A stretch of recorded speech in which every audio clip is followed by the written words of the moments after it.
All right, hey Young Turks, I'm Nomi Khan. So we are speaking here with the activists that got up in the middle of the DNC forum, the last DNC debate here in Washington, D.C. at the Democratic Women's Club, while Secretary Perez was speaking. What's your name? Natalie Green. Natalie, what's your background? What brought you here today? So I've been an activist in various progressive movements, and I really came out today because I think it's really important that the Democrats are held accountable and that the next head of the DNC commits to supporting candidates who run against Democratic incumbents as primary challengers if Democratic incumbents will not do everything in their power to resist Trump. Can you show us this? You have the banner that went up. Yes. And there was a group of young people that stood up. Can you tell us what this represents to you? Yeah, so for me personally, this represents my life.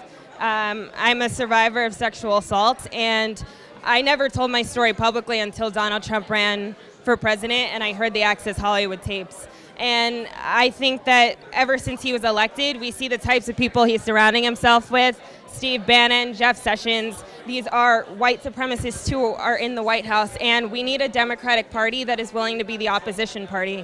We need a Democratic Party that will do everything in its power to fight Donald Trump and to fight his agenda. And we will hold accountable those Democrats that don't, and we will do that through our vote in 2018 and beyond. You chose to stand up while Secretary Perez was speaking. Why? Well, I think Perez is right now one of the front runners for this position, and I think it's really important to hear directly from the candidates if they are willing in their position of power to put pressure on people within their own party, because we know that it's very difficult to put pressure on people within your own party, but in the case that he becomes DNC chair, we need to know if he is going to be willing to support new candidates, primary challengers against incumbent Democrats, even those that he may have relationships with, even those that he's worked with. Because, like I said, the livelihoods of millions of Americans are at stake.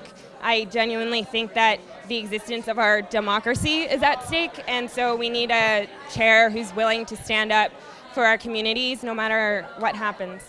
Did he answer your question? He did not. He did not answer my question, unfortunately. There was a bit of rumbling in the room. A couple of people were nodding their heads at you, absolutely. There was a lot of people saying things like, sit down, you're not being respectful. How did you feel standing up there and hearing that from your fellow Democrats?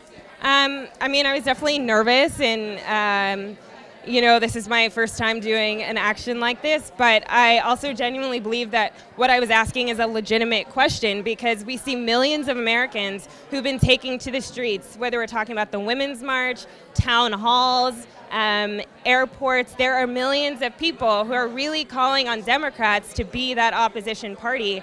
And so I think that a forum like this, especially one that is open to the public, this is the place to ask those questions.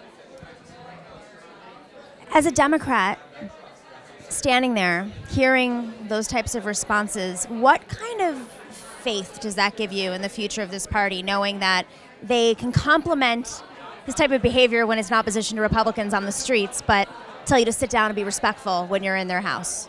I think it definitely shows the difficulty that is within our party right now. But I do believe that the millions of people who are taking action on the streets do have the power to impact this party. And in all honesty, the Democratic Party is not going to be able to win if they don't start listening to the people on the streets. If they don't start listening to people who say, Democrats, you need to resist Trump, and it's unacceptable if you negotiate with him. And so to me, this is definitely representative of the discussions we're having throughout the country. And so I welcome those discussions, but this party is going to have to start listening to young people and people of color and immigrants and the working class in order to win again. Only two people on that stage commended you and said, great job. And they also happen to be the only two women that were on stage. Did you realize that? I definitely realized that. And I think it is in some ways very reflective of having wanting to have a party that is more inclusive, so that you have voices who are running for office, who are also representative of people who are doing actions and are representative of people who are attending these meetings and attending these rallies. So I definitely noticed that, and I think that does show that there is space in the Democratic Party to be inclusive of different movements and different communities. Where does your activism go from here?